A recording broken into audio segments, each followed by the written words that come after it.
Hey everyone, Retroid just dropped two massive handhelds, the Pocket 6 and the Pocket G2. They look similar, but they are completely different beasts. If you're trying to decide which one to buy right now in 2026, I've got a breakdown for you. Let's get straight into it.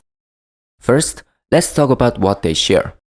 Both devices feature a gorgeous 5.5-inch AMOLED display with a 1080p resolution.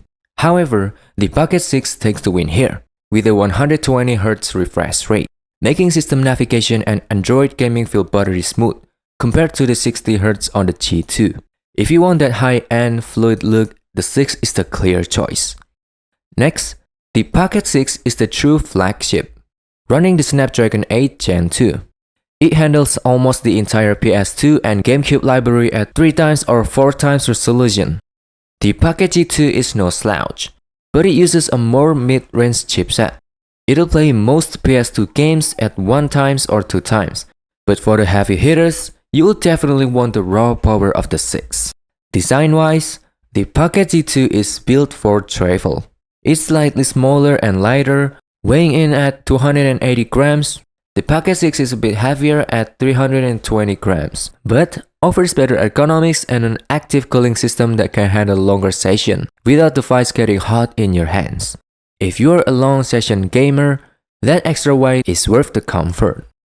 Next, for battery life. The Pocket 6 wins again with a massive 6000 mAh cell compared to 5000 mAh on the G2. Both support 27W fast charging. But because the 8 Gen 2 chip is so efficient, you're going to get significantly more playtime on the flagship model. Finally, it comes down to this. The Pocket G2 is the budget king. Perfect if you just want to play PSP and GameCube on the go. But for about $50 more, the Retroid Pocket 6 gives you a 120Hz screen, way more power, and a bigger battery.